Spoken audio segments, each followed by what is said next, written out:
when I had my diagnosis, I thought, it shouldn't take like a massive problem, like a diagnosis or a health scare or something like that for you to stop and say, whoa, I need to slow myself down. I need to take better care of myself and my mental health and my physical health. So I think, so I love the idea of working on this with the younger ages, because I feel like they're just life skills that we shouldn't wait until we're in our 40s and 50s to practice and really get better at. Welcome to Functional Moms Podcast, lifestyle medicine for women over 40. Let's age on our own terms. This episode is for you if you are the parent of a preteen or teen girl and want to help her manage stress, self-esteem, relationship, academics, and more. Our guest is Katie Burns of Katie Burns Wellness. She is a middle school counselor, certified wellness coach, yoga and meditation instructor. She is helping preteen and teen girls develop the confidence and mindset they need to be successful, as well as helping parents learn how to support their daughters. Katie is also a mother of twin teens. Katie has been working in education for over 15 years as both a teacher and a counselor. But when she was diagnosed with breast cancer in 2021, she began to think about things differently. She personally changed the way she interacted with stress and overwhelm. Now she teaches girls how to face challenges in their lives using the same tools that helped her: mindfulness, organization, calming strategies, breathing techniques, yoga, and changing that negative self-talk. Katie, thank you so much for being on the show, first of all. And we really want to hear your story and how you began helping teen girls.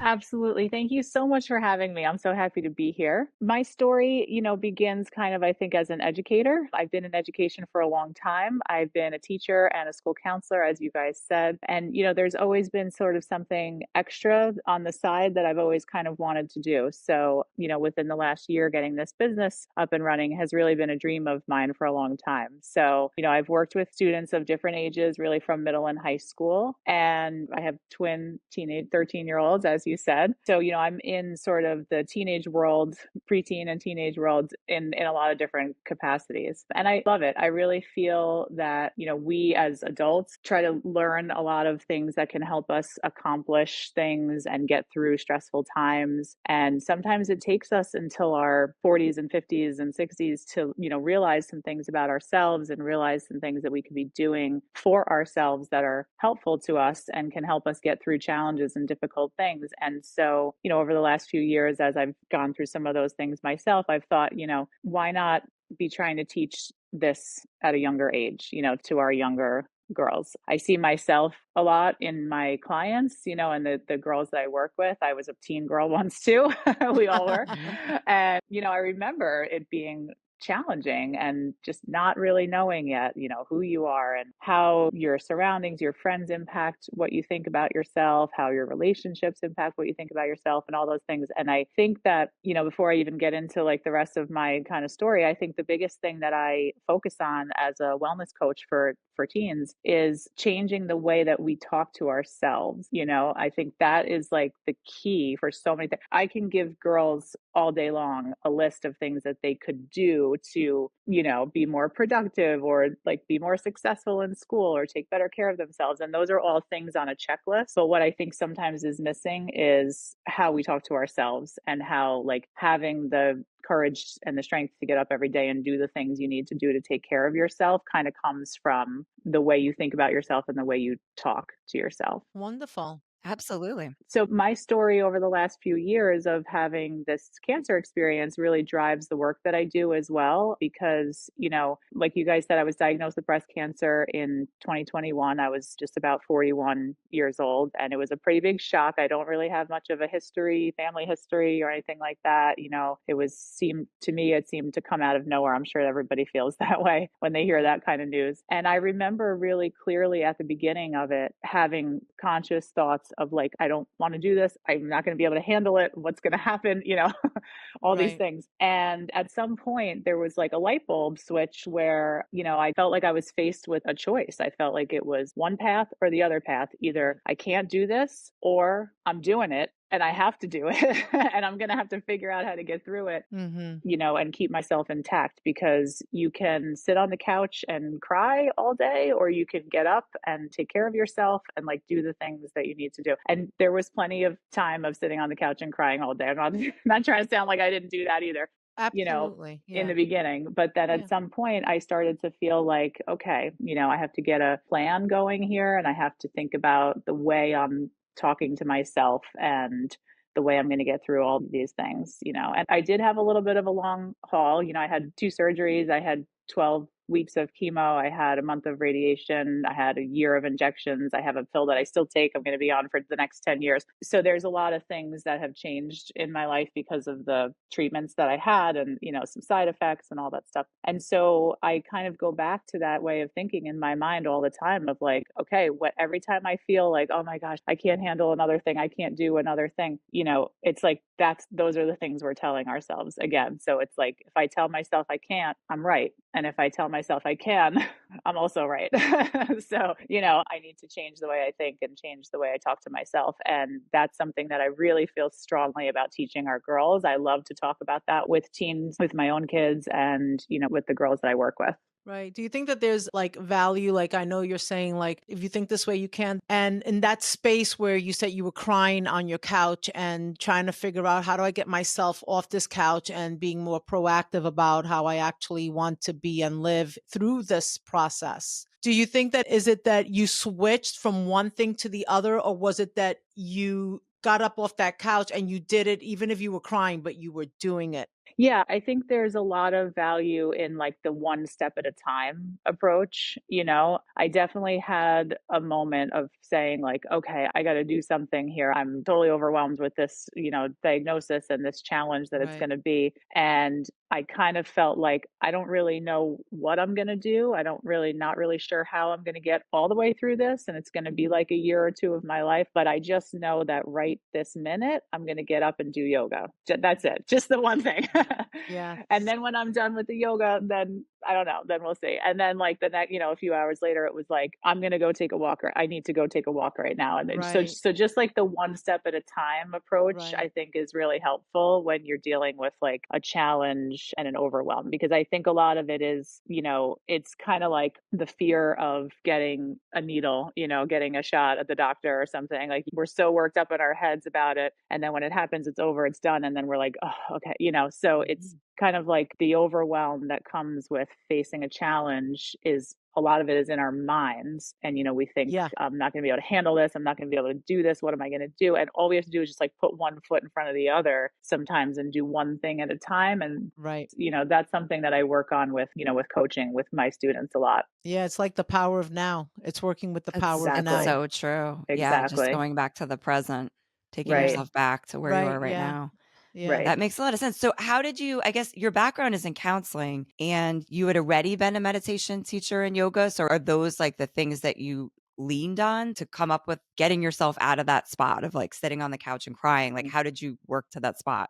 So yeah, so I have a master's in counseling. I've been a counselor for a long time. During COVID, actually, I got certified as a yoga instructor and meditation teacher. I did some work over those few years on my own here at home and through a school that I worked with. And so I already had a yoga practice, up and running of my own. I would generally do yoga every morning, maybe a half hour or so, 20 minutes, half hour a day. And I don't know that I realized before this challenge that I had to go through how much it was helping me mentally. I think I kind of always thought of it as like an exercise, and it's good for my Mhm. body. I'm stretching and things like that. Right. And that's definitely all true. But all of a sudden, having this mental challenge to kind of go through and face, it really gave me a time every morning to just like slow myself down, take deep breath, focus, put my phone away, focus just on myself, for 20 minutes or 30 minutes, and then kind of follow it with like a walk. And, the things that I learned in my meditation training to become a meditation teacher are really definitely things that I leaned on during that time.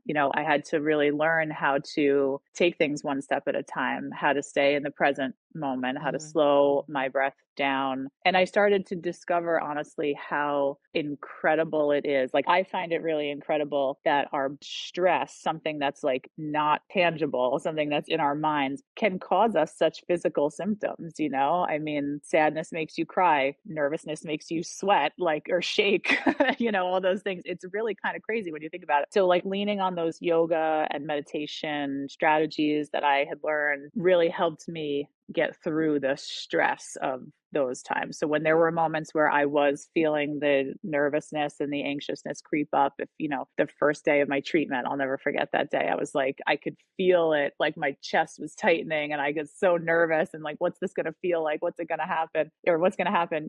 And the only thing I could do was breathe like through it. That was the only thing I could do to get through it. And that's what got me through, honestly. All the breathing techniques and kind of like staying in the moment and meditations that I would do in my mind and stuff like that. So is that how, because you often talk about taking a minute on your social media. Yeah. And so you've connected this. And how is that taking a minute? Like, how do you translate that? How does this help our teen girls? Yeah, so I love that idea. And that's why I talk about it a lot of my social media because, I think this is something I hear all the time. I don't know how to meditate. People say Mm. to me, I can't do Mhm. that. I can't stop my thoughts. I can't slow myself down. And first of all, I always say, well, it's not about stopping your thoughts. It's just about becoming aware of them and not letting them run away with you. So that's the first thing. But the idea of taking a minute, I just love because, we're all so busy. Our kids are busy. Our teens are busy. You don't have to have an hour a day to sit on a meditation cushion in your living room or go to a yoga studio or whatever in order to calm yourself during the day. And I think like what I see a lot with some of the girls that I work with is once the overwhelm starts, it becomes the snowball and then like we can't stop and we can't get out of our own way. And that's when thoughts like I can't do this start Mhm. to creep in, and then it's like shutting down and being afraid to like keep going and keep trying. So I love the take a minute idea because, it's really so simple and so easy to take just like 1 minute, 2 minutes, 3 minutes meditation in your day to slow down your whole system, your breathing, your nervous system, your heart rate slows down when you take those long, deep breaths. And people think that it's like complicated and they have to know how to meditate or they have to like do something that they feel like they can't do, like stop themselves from thinking. So I put a lot of things on my Instagram page you've probably seen of just small things that you can do. Like it's pouring rain right now, like a minute of going to your back door and watching the rain come down while you take deep breaths. Exactly. Mhm. That's meditation. Hmm. It's really sunny. It's a beautiful sunny day. Stand outside your front door and put your face to the sun and just feel the warmth of the sun on your face for 1 minute. Count to 60 and take deep breaths the whole time. And that's it. Go back to going about your day. So all those little things I think are things that I try to teach, my clients and girls that I work with that like it doesn't have to be complicated. It doesn't have to be hard. It doesn't have to take all day, and it's Right. not something that you can't do. It's something that any of us can do. You just have to like be aware of it. So, you do have to train yourself a little bit to say, I'm overwhelmed right now. I need to take a minute. Right. So that's really great. That's you like it's like basically, Kristen, this reminds me of our 5-minute workout, right? It has an Yeah. accumulative effect, Yeah. you know? It does. Yeah, just taking a few minutes here and there can make a huge impact. And it's huge that you're teaching this to teen girls because I think you mentioned earlier, so many of us kind of float through life without these tools. And then Mhm. in our 30s or 40, all of a sudden we're really feeling overwhelmed and we don't Mhm. have these things to rely on. So I think the earlier that they're introduced, the better, the more productive it could be for everybody. And they won't have to suffer as much as so many of us have. Absolutely. Yeah. And I thought the same thing, when I had my diagnosis, I thought, it shouldn't take like a massive problem, like a diagnosis or a health Hmm. scare or something like that for you to stop and say, whoa, I need to slow myself down. I need to take better care of myself and my mental health and my physical health. So I think, so I love the idea of working on this at, with the younger ages, because I feel like they're just life skills that we shouldn't wait until we're in our 40s and 50s to Hmm. practice and really get better at. Absolutely. So we have to ask you, according to the CDC in 2021, nearly 3 out of 5 teen girls felt consistently sad or hopeless, which is completely alarming. So we were just curious, like what you think this is about, what could be going on here. Yeah, that is really upsetting when we hear those kinds of statistics. I think that, there's definitely a number of factors. I think one issue that I see quite a bit is because of the presence of social media in our kids' lives. And I'm not saying it's, good, bad, or whatever. I know it is what it is. It's here and we have to kind of Right. deal with it. But I do find that I hear a lot of girls say that they have a hard time not comparing themselves to people that they see on social media and online and things like that all the time. So I don't know if that's new. Maybe we always did that when I was younger, when the rest of our older generations were younger. But I think because it's so readily accessible, like it's in their hand all the time, it's in their pocket all the time, Right. to jump on Instagram and start looking at other people's posts and everybody look prettier, thinner, happier, richer, whatever, has more friends, like all these things. There's just a huge amount of comparison. And that kind of goes back to what I said earlier about, the way that we talk to ourselves. So if we're going to have social media, I think even as adults, we feel it. I mean, it is addictive, and we see ourselves looking at other people and saying, oh, maybe they're doing better than what I'm doing, whatever it is. So I think that there's even more of a need now to learn, in the teenage years, how to train ourselves to recognize when we're telling ourselves negative things, when we're telling ourselves that we're not enough, that somebody else is better, that we're not doing enough or looking good enough or any of those things, and to start to change the way that we hear that negative self-talk. Yeah, absolutely. I think that is so true. I got to say that makes so much sense to be able to, if you can provide a coach for your developing daughter, because there are so many, we just naturally have insecurities, especially in that age range, right? And so to boot, I do think that that was always a thing, like, that we had magazines, we had commercials before that we were comparing ourselves to. I remember growing up. However, I think the difference now with social media is that we're not only now comparing ourselves to complete strangers, but even our friends that are posting all the best things. And they're Yeah. like, oh, look at my friend down the street. She's doing so much. She look, all these things. Now it's like, it brings it to another dimension, another dynamic. And it's like it's 24/7. It's there Yeah. 24/7 all the time. And I know, like, from my kids too, you can even see when you missing out on something. Like, whereas back in the day, maybe you didn't get invited, but you didn't Right. know you missed out, but Right. now you literally can see, "Oh, look at Yep. them on the Snap map. They're all there and I'm not there. I wasn't invited," like, so Yeah. Yeah. it is really hard. It's really difficult. Yeah. And I think we need like really strong mental attitudes in order to deal with that, and that's why I feel as strongly as I do about teaching that to our girls. Well, here, we hear you say on social media that you don't have to earn your rest.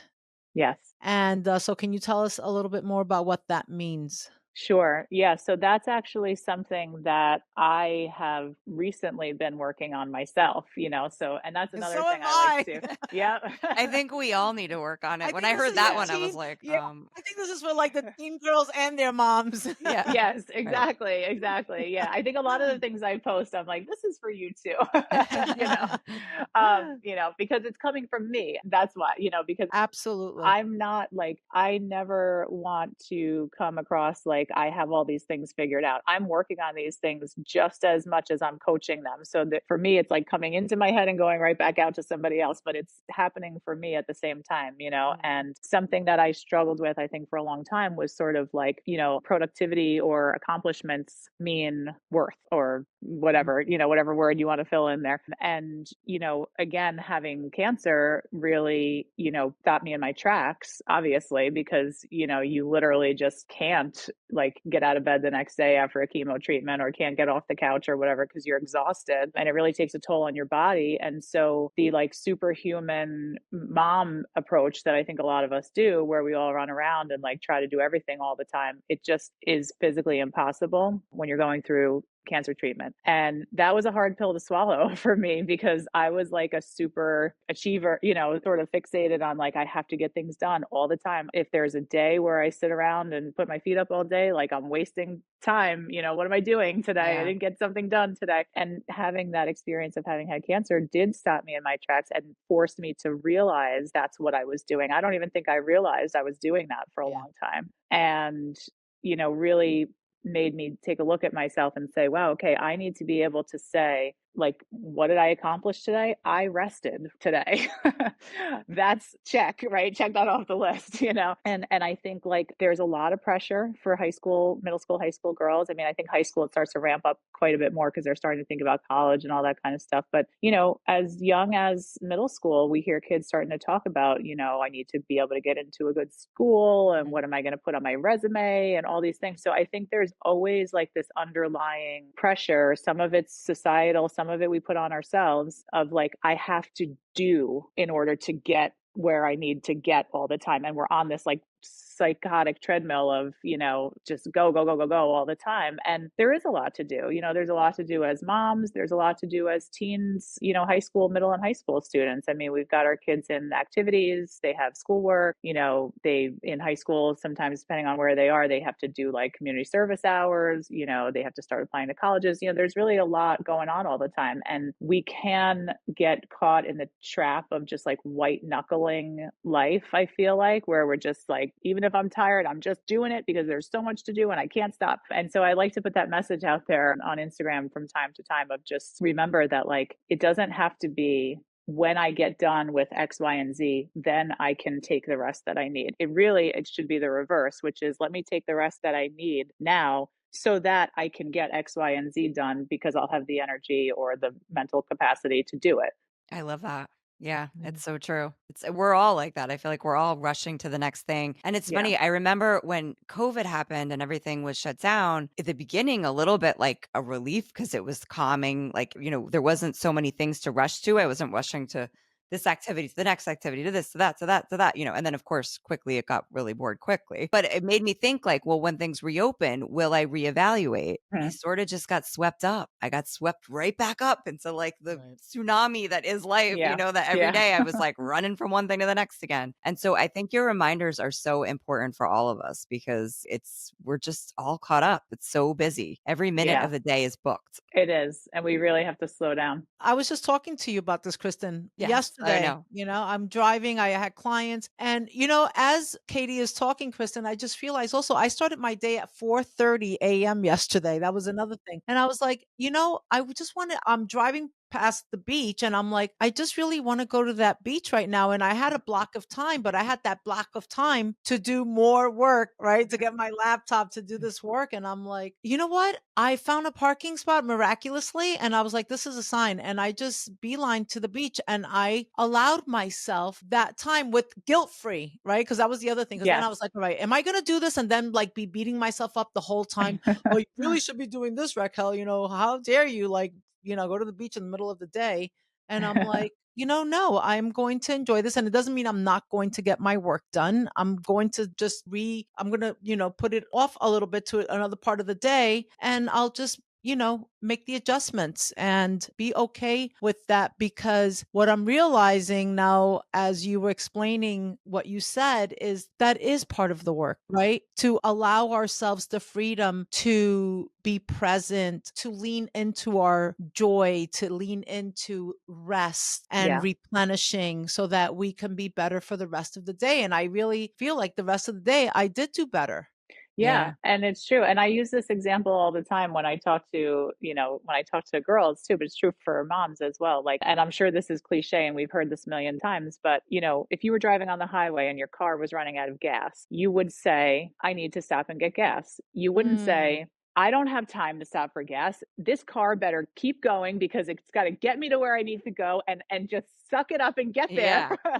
Right. love You would that. stop and put gas in the tank, right? Yep. Like, we don't do the Yes. same for ourselves, we don't. Like, we say to ourselves, just a little more time. You don't need to take a break now. We have more things to do. I got to get this laundry folded. Da, da, da, da, da. I mean, it's crazy. Yeah. It's true, and you're never at the finish line. There's always Right. something else. Like, you kinda delude yourself that you're gonna get through all the tasks and get it all done, but there's always gonna be something that's not done, Right. so Yeah. Right.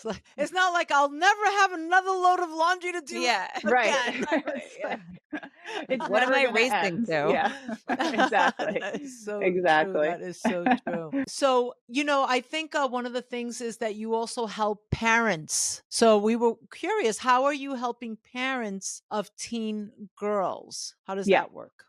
Yeah, so I do some workshops throughout the year for some that are just for girls and then some that are just for parents. And the ones that are just for parents, I generally talk about different topics. I kind of try to go one topic at a time so we keep it simple and nice and actionable and simplified. But, some of the things that we talk about and that I work on with parents are things like just like how to help your child have a more productive routine at home that can help with like overall wellness. I have a lot of parents who will say to me, I don't know how to get her off her phone. She's on her phone all day long. I don't know how to get her off. So it's easy to say, you need to have her be on her phone less often, but it's harder to actually implement that. So, we talk Right. about coming up with routines and actual schedules. And something that I'm really, really big on is having your daughter create schedules and things like that with you, because I think it would be easy for us to sit down and craft a schedule and say, this is what you're doing. This is when you're not allowed on your phone anymore. I'm taking it away, right? We take it away. You're losing phone time, things like that. But that takes away the ownership from your daughter Yeah. about, making the right, because ultimately it's not necessarily about like, I want you to listen to me. It's about, I want you to learn how to take better care of yourself so that when, off in college in a few years or like an adult Yeah. on your own, that I know that I've given you the tools to take care of yourself Yeah. It's without me empowering. saying it. Yes. It's to empower them. Right. So we Yeah. work on things like making, coming up with a routine that works. Like I have parents all the time, I say, just sit down with your daughter and ask her, when does she think would be a good time for her to be on her phone? And when is a good time for her not to?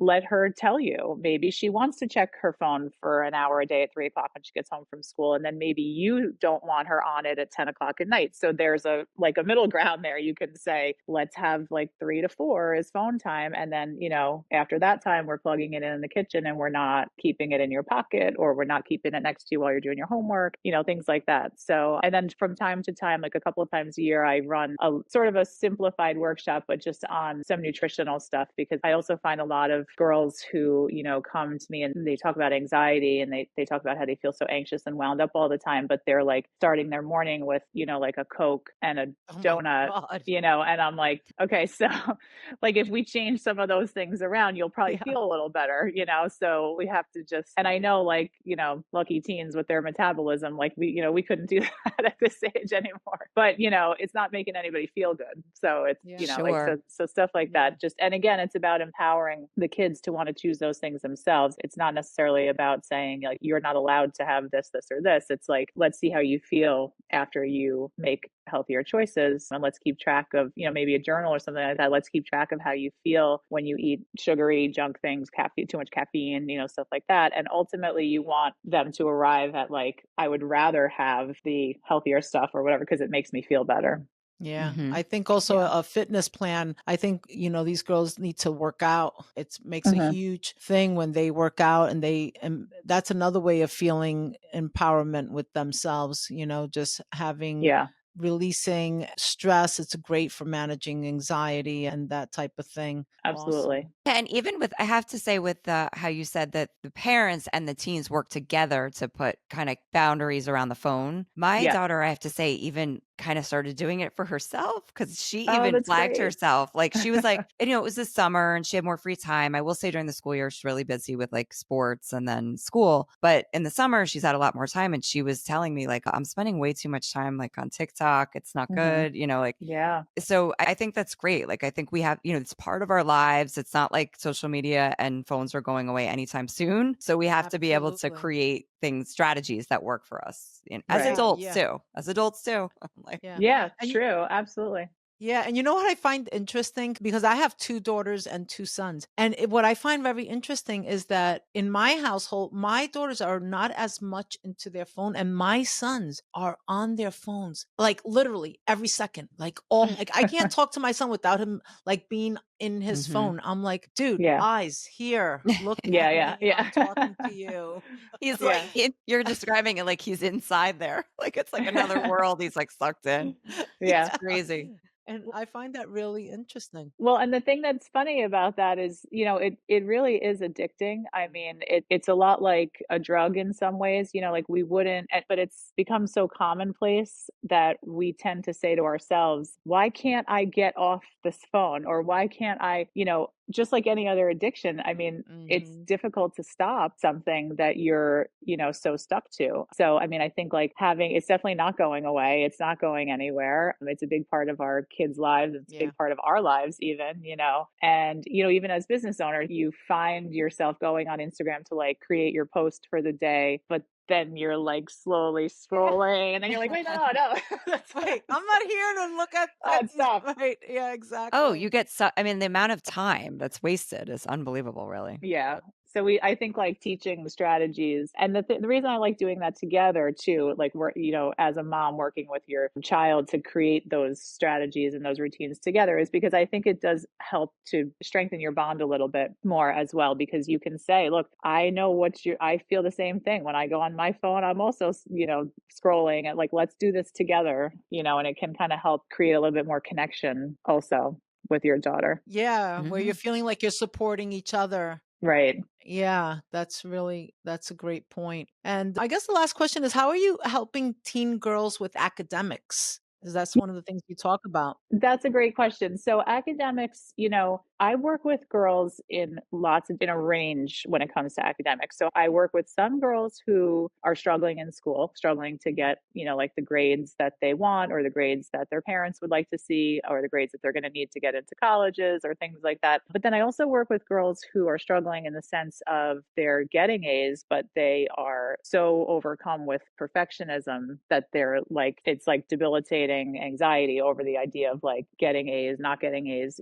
things like that. So just like everything else that I think I've said today, I think that everything comes back to, self talk, feelings of self esteem or self worth, and what we tell ourselves that we're capable or not capable of. So, the way that I work with my students, my teen girls who are struggling in either of those ways, is really, again, not necessarily about coming up with like a checklist. I could give you a checklist of all the things you need to do to be a more organized student or a more productive student, but it's not really going to stick if you don't think you can do it, or if you're someone who's struggling with perfectionism. All the things I could suggest for you are not necessarily going to stick if you are still telling yourself inside, I'm not good enough. I have to get that A. If I don't, I'm fill in the blank, I'm Right, not enough or whatever it is that you're right, thinking. right, So I really try to get to like the root of what are you feeling about yourself? What are you telling yourself? And how are those things getting in the way of your execution of your daily,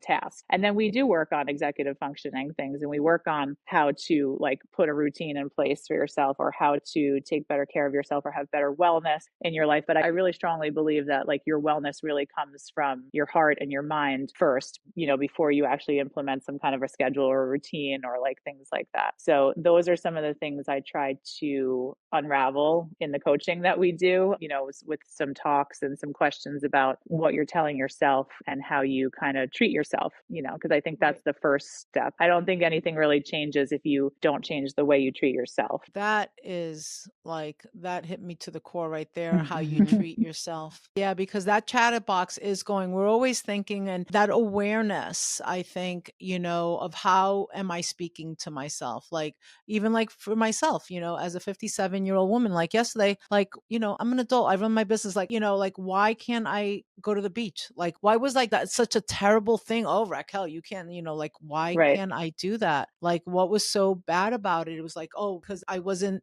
going to be doing a good enough job, or like what, I just found that really interesting, that is like I'm my own slave master. Yeah.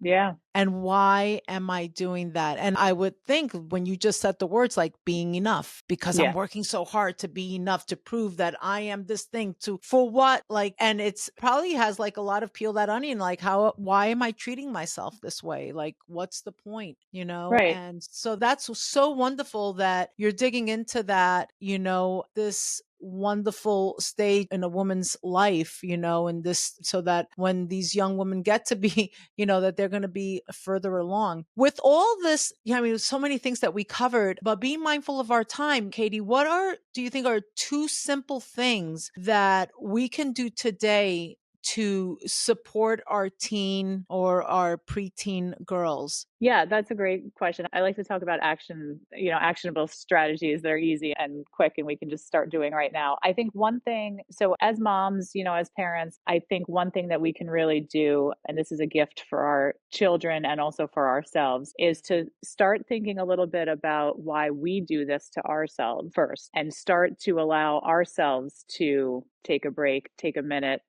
take a rest, change our own self chatter and our own negative self talk because sometimes it comes out, right? So our kids are hearing everything we say and do, right? So sometimes we might say to ourselves, well, I would go do that right now, but I can't. I don't have time. I have this to do. I have that to do.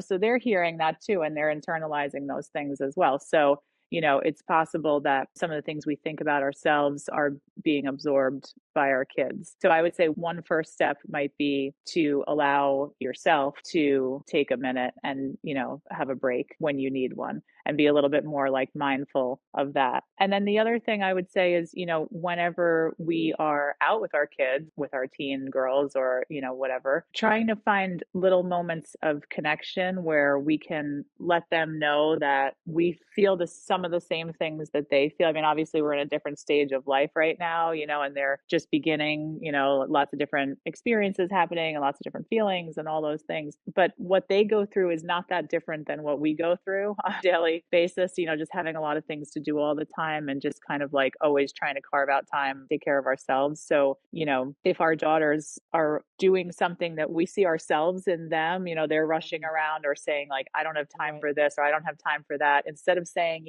sometimes we're tempted to say, oh my God, well, that's ridiculous. Don't say that, stop in that moment and say, you know what? I feel the same way sometimes. And let's talk together about how we could change that. Because, if I can change it, you can change it. Let's change it together. I think that brings us closer to them rather than further apart. And I think that once we have a connection going with our teen girls, it's a little bit easier to help them make changes if we feel like they do need to make some changes in their lives routine wise or wellness wise. But I think it starts with kind of like the connection. So kind of finding a moment for that is probably a good step that you could start thinking about right now. You could start to try to do that today. I love that. I feel like everything we've talked about today is stuff that I could use to be working on or applying in my life. So I think you're kind of coaching the parents too. Absolutely. In this, I could see that. Thank you so much. I appreciate that. Yeah. So I just want to tell everyone that you can connect with Katie on Instagram and Facebook at Katie Burns Wellness, or you can visit her website at katieburnswellness.com. And then also visit Katie's website if you're interested in a complimentary coaching session. Thank you guys so much. I really appreciate having the chance to come on here and talk about these things. This has been fantastic. So I really, really appreciate you both and the work that you do also. And thank you so much for having me today. The information provided in this podcast is for informational purposes only and is not intended for the purpose of diagnosing, curing, treating, or preventing any disease. We are functional medicine certified health coaches and not licensed medical professionals. The opinions and advice of guests are their own and also not considered to be medical advice. Always consult with a healthcare professional when making any healthy lifestyle changes. We would love to hear from you. Please leave a comment or review. Email us at info@functionalmoms.com. If you enjoyed this episode, please hit the subscribe button.